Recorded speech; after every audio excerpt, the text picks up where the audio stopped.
நடத்தும் இதயம் மேட்ரிமோனியலுக்கு வருகை தந்திருக்கும் உங்கள் அனைவரையும் வரவேற்கிறோம். திருமணங்கள் சொர்க்கத்தில் நிச்சயிக்கப்பட்டவை என்று முன்னோர்கள் கூறுவர்.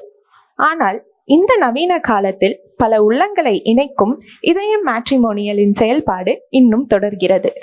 இந்த விழாவில் பல அருமையான மற்றும் பயனுள்ள நிகழ்ச்சிகள் நடைபெற உள்ளது.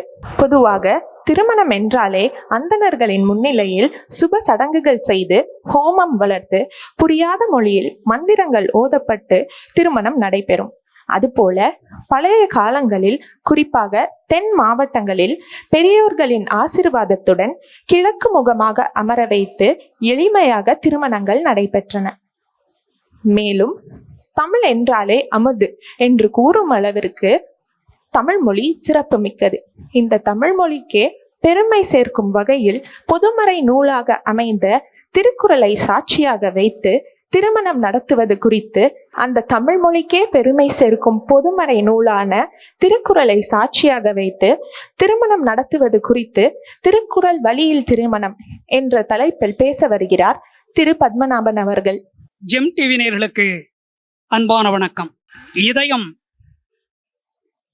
திருமண தகவல் மையம் சார்பாக இங்கே திருக்குறள் வழியிலேயே திருமணம் நடத்துவதால் என்ன பயன் ஏற்படும், அதை எப்படி நடத்துவது என்பதை குறித்து இப்பொழுது சிந்திக்க இருக்கின்றோம். வருகை தந்திருக்கின்ற அனைவருக்கும் என்னுடைய அன்பான வணக்கம். அகர முதல எழுத்தெல்லாம் ஆதி பகவன் முதற்றே உலகு.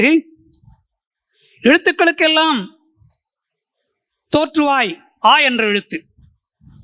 உயிரினங்களுக்கெல்லாம் தோற்றுவாய் ஆதிபகவன் என்கின்ற கடவுள். இந்த கடவுளுக்கு 8 குணங்கள் இருக்கின்றன. திருவள்ளுவர் இந்த 8 குணங்களின் அடிப்படையிலே கடவுளுக்கு பல பெயர்களை சூட்டியிருக்கின்றார். இந்த பெயர்கள் அனைத்தும் எல்லா தரப்பு மக்களுக்கும் பொருத்தமான ஒரு கடவுள் பெயராக இருக்கின்றது. என் குணத்தான் என்றே சொல்லுகின்றார் இறைவனை. ஆக இந்த இறை வாழ்த்து, கடவுள் வாழ்த்து என்பது எல்லா சமயத்தவருக்கும் பொருத்தமாக இருக்கக்கூடிய ஒரு வாழ்த்து. அதனாலே திருமணத்திலே இந்த திருவள்ளுவருடைய கடவுள் வாழ்த்தை நாம் பாடி அல்லது அதை பற்றி பேசி திருமணத்தை நாம் தொடங்கலாம். உதாரணமாக, வேண்டுதல் வேண்டாம இலானடி சேர்ந்தார்க்கு யாண்டும் இடும்பையில.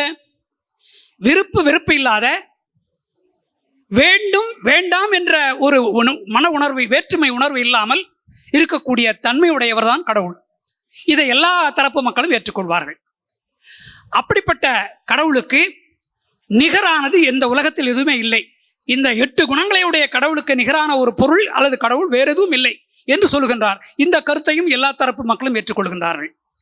ஆகையினாலே இந்த கடவுள் வாழ்த்தை பாடி திருமண நிகழ்வை தொடங்கி வைக்கலாம் என்பதிலே எந்தவித மாற்று கருத்தும் இருக்காது என்று நாங்கள் கருதுகின்றோம். அதன் வழியிலே நாங்கள் திருமணத்தை நடத்தி கொண்டு வருகின்றோம். திருக்குறள் வழி திருமணம் என்பது அதற்கு பெயர். இறைமை என்பதை இறை ஆற்றல், இறைவனுடைய ஆற்றல், இயற்கையின் ஆற்றல் என்றும் அதை நாம் எடுத்துக்கொள்ளலாம். அப்பொழுது உலகில் உள்ள எல்லா மக்களும் ஏற்றுக்கொள்வார்கள். இயற்கை வடிவமாக இறைவனை கருதுவது, இறைவனை இயற்கையாக வழிபடுவது, 5 பூதங்களையும் வணங்கக்கூடியவர்கள் இருக்கிறார்கள். அந்த 5 பூதத்திற்கும் பெயர் வைத்திருக்கிறார்கள். அதனாலே கடவுள் வேறு இயற்கை வேறு அல்ல, இரண்டும் ஒன்றுதான் என்ற அடிப்படையில் தான் திருவள்ளுவர் இயற்கை பற்றி வான் சிறப்பு என்கின்ற 2வது அதிகாரத்திலே குறிப்பிட்டிருக்கிறார். அந்த இயற்கை இல்லை என்றால், அந்த வானம் இல்லை என்றால், அந்த 5 பூதங்களிலே ஒன்று வானம், அது இல்லை என்றால் எந்த உயிரும் வாழ முடியாது. கடவுளுக்கு அடுத்தபடியாக வணங்கத்தக்கது அந்த வானம் என்கின்ற, ஆகாயம் என்கின்ற அந்த 5 பூதத்திலே ஒரு பூதம், முக்கியமான பூதம். அதில் தான் அண்டங்கள் எல்லாம் அடங்கியிருக்கின்றன. இந்த உலகமே அதில் அடங்கியிருக்கிறது. இப்படிப்பட்ட கடவுள், 8 குணங்களை உடைய கடவுளை பற்றி திருமண நிகழ்விலே பதிவு செய்வது என்பது இன்றியமையாதது, எல்லா தரப்பு மக்களும் ஏற்றுக்கொள்ளக்கூடியது. மணமகனை பற்றி சொல்லுகின்ற பொழுது, இல்வாழ்வான் என்பான் இயல்புடைய மூவர்க்கும் நல்லாற்றின் என்ற துணை. இல்வாழ்க்கை நடத்தக்கூடிய மணமகன் தன்னுடைய பெற்றோரையும், தன் மனைவியினுடைய பெற்றோரையும், தன்னுடைய மனைவியையும், தன் மக்களையும் எந்த நேரத்திலும் கைவிடாமல் துணையாக நின்று அவர்களுக்கு வேண்டிய எல்லா உதவிகளையும் செய்ய வேண்டும். அது அவனுடைய கடமை என்று சொல்லுகின்றார் திருவள்ளுவர். அது மட்டுமல்ல, தென்புலத்தார் தெய்வம் விருந்து ஒக்கல் தான் என்றாங்கு ஐம்புலத்தாறு ஒம்பல் தலை. இந்த தென்புலத்தார் என்று சொல்லுகின்றவர்கள் நம்முடைய முன்னோர்கள். அடுத்து தெய்வம், அவருடைய குலதெய்வமாக இருக்கலாம், அவர்கள் தற்பொழுது வணங்கக்கூடிய தெய்வமாக இருக்கலாம். தென்புலத்தார் தெய்வம் விருந்து, நமக்கு புதிதாக வருகின்ற நம்ம வீட்டிற்கு வருகின்ற விருந்தாளிகள். அடுத்து நம்முடைய சுற்றம், நம்முடைய உறவினர்கள். அடுத்து அந்த மணமகன்.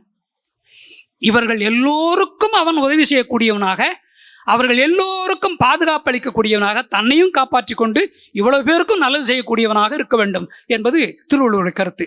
அன்பும் மரணம் உடைத்தாயின் இல்வாழ்க்கை பண்பும் பயனும் அது. இல்லறம் நடத்தக்கூடிய இல்ல தலைவனுக்கு இருக்கக்கூடிய முக்கியமான பண்பு அன்பு. அந்த அன்பு எல்லா உயிரினங்களுக்கும் இருக்கின்றது. ஆனால் மணமகனுக்கு தன்னுடைய பெற்றோர்கள் மீதும், தன்னுடைய மனைவி மீதும், தனக்கு பிறக்க போகும் பிள்ளைகள் மீதும் அன்பு இருக்க வேண்டும்.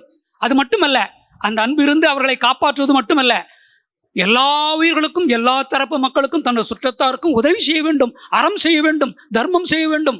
அது அவனுடைய கடமை. இல்லறத்தை நடத்தக்கூடிய மணமகனுடைய கடமை என்னவென்றால், எல்லோரிடத்திலும் அன்பு காட்ட வேண்டும், எல்லோருக்கும் அறம் செய்ய வேண்டும், நல்லது செய்ய வேண்டும், உதவி செய்ய வேண்டும். அந்த பண்பிற்கு இருந்தால் அந்த குடும்பம் மேலோங்கும், அந்த இல்வாழ்க்கை சிறக்கும், இன்பமாக இருக்கும். அறத்தான் வருவதே இன்பம். அறம் செய்வதனால்தான் இன்பம் கிடைக்கும் அந்த குடும்பத்திற்கு. அந்த குடும்பத்திற்கு அவனுக்கு மட்டுமல்ல, அந்த குடும்பத்திற்கும், அந்த குடும்பத்தை சார்ந்த உறவினர்களுக்கும் இன்பம் கிடைக்கும். அந்த அறம் செய்ய வேண்டும். அந்த பண்பை மணமகன் தவறாமல் செய்ய வேண்டும். அன்பு காட்ட வேண்டும், அறம் செய்ய வேண்டும். அப்பொழுது அந்த குடும்பம் மேலோகம் இனிமையாக இருக்கும். அரணப்பட்டதே இல்வாழ்க்கை அகுதும் பிறன் பழிப்பதில்லாயின் நன்று. அன்பின் வழியது உயிர்நிலை. அன்புதான் எல்லாம். இந்த குடும்பம் நடத்துவதற்கு மணமகனுக்கு மட்டுமல்ல, மணமகளுக்கும் சரி, அந்த குடும்பத்தில் இருக்கின்ற அனைத்து உறுப்பினர்களுக்கும் அன்பு என்பது இருக்க வேண்டும். அந்த அன்பு மட்டும் இருந்து விட்டால் அந்த குடும்பத்தினுடைய இன்பத்திற்கு யாரும் தடை போட முடியாது. எவ்வளவு கஷ்டங்கள் வந்தாலும் அந்த கஷ்டங்கள் எல்லாம் பறந்தோடிவிடும். அன்பு இருக்க வேண்டும். அன்பு காட்டினால், அன்பு ஒன்றுதான் உலகத்தை ஆளும்.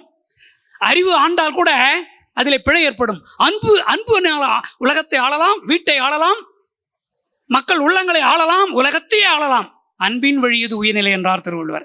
அப்படிப்பட்ட அன்பு குடும்ப தலைவனுக்கு இருக்க வேண்டும். அடுத்து தலைவி, குடும்ப தலைவி. மனைத்தக்க மாண்புடைகளாகி தற்கொண்டான் வளர்த்தக்காள் வாழ்க்கை துணை. அந்த எந்த வீட்டிற்கு வாழ்வதற்காக புகுந்த வீட்டிற்கு வந்திருக்கிறாளோ அந்த வீட்டினுடைய தன்மைக்கு, அந்த வீட்டில் உள்ளவர்களுடைய குணநலனுக்கு, அந்த வீட்டினுடைய தன்மைக்கு, அவர்களுடைய இயல்புக்கு ஏற்றவாறு தன்னை மாற்றிக்கொண்டு அந்த குடும்பத்தில் உள்ளவர்களுக்கு மனம் நோகாமல், அந்த குடும்பத்தில் இருக்கின்ற அனைவரும் பாராட்டத்தக்க வகையில் அந்த குடும்பத்தோடு ஒன்றி அந்த குடும்பத்தின் வளர்ச்சிக்கு உதவக்கூடியவளாக, தன்னுடைய கணவனின் வருமானத்திற்கு தக்கபடி வாழ்க்கை நடத்தக்கூடியவளாக, அவனுடைய மன வளத்திற்கும் உடல் வளத்திற்கும் அவனுடைய குடும்ப பொருளாதார வசதிக்கும் ஒத்துழைப்பு தரக்கூடியவளாக தன்னை மாற்றிக்கொள்ள வேண்டும். அப்பொழுது அந்த குடும்பம் இனிமையாக இருக்கும். அந்த குடும்பத்தில் இனிமைக்கு பஞ்சமே இல்லை. மனைத்தக்க மாண்புடைகளாகி தற்கொண்டான் வளர்த்தக்காள் வாழ்க்கை துணை. அது மட்டுமல்ல, தற்காத்து தற்கொண்டான் பேணி தகை சான்ற சொற்காத்து சொர்விலாள் பெண். மணமகள் என்றால் எப்படி இருக்க வேண்டும் என்று திருவள்ளுவர் சொல்லுகின்றார். தன்னை காப்பாற்றிக் கொள்ள வேண்டும். முதலில் தான் நல்ல நிலையில் ஆரோக்கியமாக அறிவுடன் அன்புடன் இருந்தால்தான் தன்னுடைய கணவனை காப்பாற்ற முடியும். தான் அன்பு காட்டவில்லை என்றால் கணவன் அன்பு காட்ட மாட்டான். கொடுத்தால்தான் நமக்கு கிடைக்கும். கொடுக்காமலே எதுவும் நமக்கு பதிலுக்கு திருப்பி யாரும் கொடுக்க மாட்டார். நாம் எதை கொடுக்கிறோமோ அதை திருப்பி கொடுப்பார்கள். அன்பை நாம் காட்டினால் கணவர் நமக்கு அன்பை திருப்பி காட்டுவார். ஆகையினால் அன்பு அடிப்படை. தற்காத்து தன்னை காத்துக்கொள்ள வேண்டும், நல்லா சாப்பிட வேண்டும், ஆரோக்கியமாக இருக்க வேண்டும், மனநலத்தோடும் உடல் நலத்தோடும் இருந்தால்தான் கணவனுக்கு ஈடு கொடுக்க முடியும். கணவன் சொல்கிறபடி நடக்க முடியும். குடும்பத்தை ஏற்று நடத்த முடியும். குடும்பத்தினுடைய வளர்ச்சிக்கு அவள் உழைக்க முடியும். ஆக அறிவை வளர்த்துக் கொள்ள வேண்டும், அன்பை வளர்த்துக் கொள்ள வேண்டும். தன்னை காப்பாற்றி கொண்டால்தான் அது முடியும். தன் உடல் நலனை சீராக வைத்துக் கொண்டால்தான் குடும்பத்திற்காக உழைக்க முடியும். குடும்பத்துடைய மேன்மைக்கு அவள் பாடுபட முடியும். தற்காத்து தற்கொண்டான் பேணி.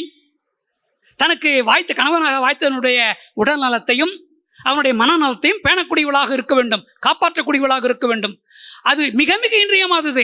அந்த கணவனை காப்பாற்றுவதில்லை, கணவனுக்கு அன்பு காட்டவில்லை, கணவனுக்கு உதவி செய்யவில்லை, நேரத்திற்கு சாப்பாடு கொடுக்கவில்லை, நோய் வந்தால் காப்பாற்றவில்லை, ஏனோ தோனோ என்று இருந்தால் குடும்பம் விளங்காது. எல்லோராலும் பாராட்டப்படாத இந்த குடும்பம் உறவினர்களால் இகழ்ச்சி உண்டாகும். ஆகையினாலே ஒரு மணமகள் தன்னுடைய கணவனுக்கு, அவனுடைய நல வாழ்வுக்கு, அவனுடைய உடல் உறுதிக்கு, மன உறுதிக்கு துணையாக இருக்க வேண்டும். தற்காத்து தற்கொண்டான் பேணி தகை சான்ற சொற்காத்து. எத்தனையோ சொற்களை பேசுகிறோம் இல்லறத்திலே. எப்படிப்பட்ட சொற்களை பேச வேண்டும்? குடும்பத்தில் இருக்கின்ற அனைவரும் மகிழ்ச்சி அடையக்கூடிய அளவில் சொற்களை பேச வேண்டும். கசப்புணர்வு தருகின்ற சொற்களை பேசக்கூடாது, வன் சொற்களை பேசக்கூடாது, எப்பொழுதும் இன் சொற்களை பேச வேண்டும். இன்சொலால் ஈரம் மலையை படிர் இளவாம் செம்பொருள் கண்டார் வாய்ச்சொல்.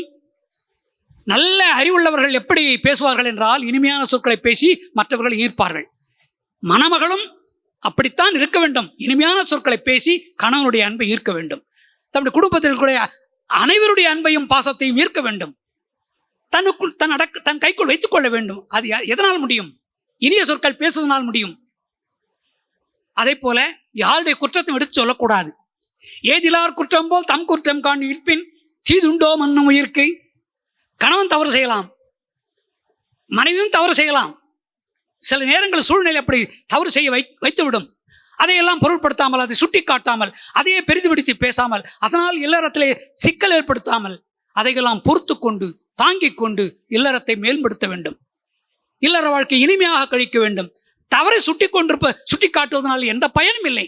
அதனால் விரோதம் அதிகமாகி, பகை உணர்வு அதிகமாகி, வெறுப்புணர்வு அதிகமாகி, இன்பம் இல்லாமல், அன்பு இல்லாமல் வெறுப்புணர்வு ஏற்பட்டு குடும்பம் பிரிந்து போவதற்குரிய வாய்ப்பு வருவதற்கு வாய்ப்பு இருக்கிறது.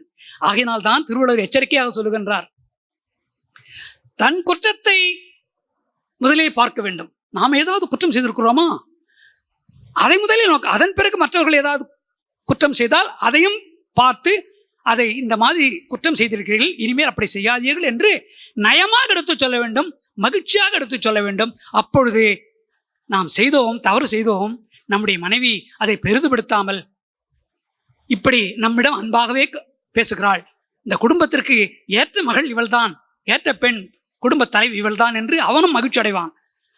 அதை போலவே இவன் ஏதாவது தவறு செய்தாலும், அவள் தவறு செய்தாலும் அதை போல இவன் பொறுத்து கொள்ள வேண்டும். அதை பெரிதுபடுத்தக்கூடாது. அப்பொழுது நன்றாக இருக்கும். எள்ளின் இழிவாம் என்றெண்ணி அவர் திறம் உள்ளும் உயிர் காதல் நெஞ்சு. இருவருக்கும் நெஞ்சம் எப்படி இருக்க வேண்டும் தெரியுமா? மணமகளுக்கும் ஏனென்றால் மனத்தின் அமையாதவரை எனத்தொன்றும் சொல்லினால் தேரப்பாற்றன்று.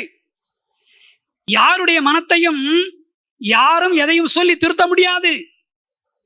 அவர்கள் மனத்துக்குள்ளே இது சரி, இது தவறு, நாம் செய்வது தவறு என்று அவர்கள் உணர வேண்டும்.